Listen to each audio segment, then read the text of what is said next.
20 de junho de 1942. A partir de 1940, foram acabando os bons tempos. Primeiro veio a guerra, depois a capitulação e em seguida a entrada dos alemães. E então começou a miséria. Uma lei ditatorial seguia-se outra, e em especial para os judeus as coisas começaram a ficar feias. Obrigaram-nos a usar estrelas e a entregar-nos as bicicletas. Não nos deixavam andar nos bondes e muito menos de automóvel. Os judeus só podiam fazer compras das 3 às 5 horas, e só em lojas judaicas. Não podiam sair à rua depois das 8 da noite e sequer ficar no quintal ou na varanda. Não podiam ir ao teatro nem ao cinema, nem frequentar qualquer lugar de divertimentos. Também não podiam nadar, nem jogar tênis ou hóquei, nem praticar qualquer esporte. Os judeus não podiam visitar os cristãos. As crianças judias eram obrigadas a frequentar escolas judias. O cenário descrito durante a Segunda Guerra Mundial por Anne Frank, uma criança judia refugiada na Holanda por conta da ascensão do nazismo, revela a crueldade imposta aos judeus e como as medidas de repressão que já existiam se acentuaram com o início da Segunda Guerra Mundial. Judeus homossexuais, ciganos e opositores eram aparentemente apenas segregados, enquanto nos bastidores dos regimes fascistas eles eram dizimados. Criou-se os campos de concentração, nos quais a população judia foi aprisionada, obrigada a se submeter ao trabalho servil e constantemente dizimada. Podemos dizer que essa foi a guerra dos noticiários, em que a sociedade passou a conhecer campos de batalhas por nome, sendo mobilizada através das rádios, da recém-criada televisão a cores e dos jornais impressos. Esses canais diariamente anunciavam o sacrifício de homens e mulheres pela paz duradoura, seja nas fábricas de produção bélica ou nas frentes de combate marítimo, terrestre ou aéreo. Os veículos de informação serviam tanto para confortar as famílias que tiveram seus entes convocados para a guerra, como para incitar o ódio aos inimigos e comunicar terror e morte por toda parte. Podemos dizer também que foi uma guerra política entre países imperialistas. O imperialismo alemão, italiano e japonês confrontou-se com o imperialismo britânico, francês e mais adiante estadunidense, lutando por domínio sobre regiões em todos os continentes. Um conflito político também entre governos fascistas e antifascistas. Entretanto, mesmo após a Alemanha nazista ter expandido seu domínio territorial ao anexar a Áustria e a região dos Sudetos na Tchecoslováquia com a conivência da França e da Inglaterra, a eclosão da Segunda Guerra Mundial se dá apenas com a invasão da Polônia. No dia 1º de setembro de 1939, as tropas alemãs iniciam a invasão da Polônia sem tamanhas dificuldades, e em 5 semanas dominam o país, que porventura recorre à França e à Inglaterra, com as quais mantinham tratados defensivos e que logo declaram guerra à Alemanha. O período inicial da guerra foi chamado de Sitzkrieg, a Guerra de Mentira, quando não houve combates armados.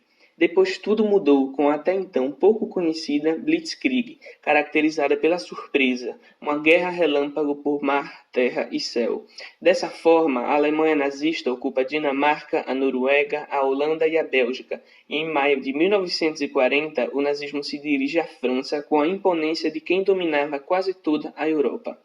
Em junho do mesmo ano, o governo francês decide se render e assinar um armistício dividindo o país na zona ocupada pelos alemães e em outra zona livre.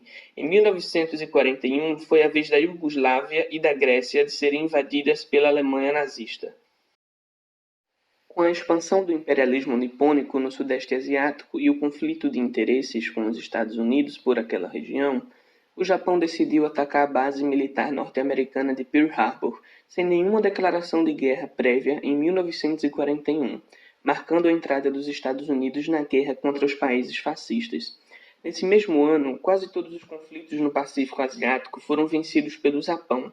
Enquanto isso, no leste europeu, a Alemanha nazista marchava rumo à União Soviética na intitulada Operação Barbarossa, com cerca de 3,5 milhões de soldados, com ordens de combater não só o Exército Vermelho, mas também os civis, contrariando um pacto de não agressão firmado anos antes entre ambas as nações. Milhões de vidas foram ceifadas, mas a resistência soviética conseguiu deter o avanço alemão. Da resistência soviética ao enfraquecimento do exército alemão na frente russa, a resistência de mulheres militantes, antifascistas e comunistas passou a eclodir com mais força nos territórios dominados pelos nazifascistas de diferentes maneiras.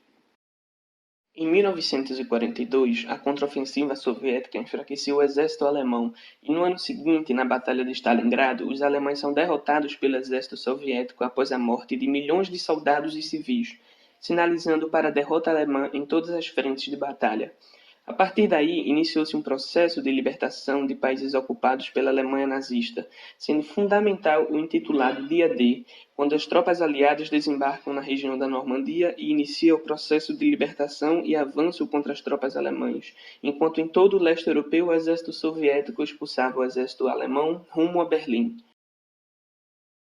Após a morte de Hitler e a rendição da Alemanha com a invasão das forças aliadas a Berlim, o Japão continuara em conflito com os Estados Unidos e a União Soviética, até que chegaria ao fim da Segunda Guerra Mundial, quando os Estados Unidos soltam as bombas nucleares de Hiroshima e dias depois de Nagasaki, tirando a vida de milhares de civis em segundos e forçando o Japão a se render.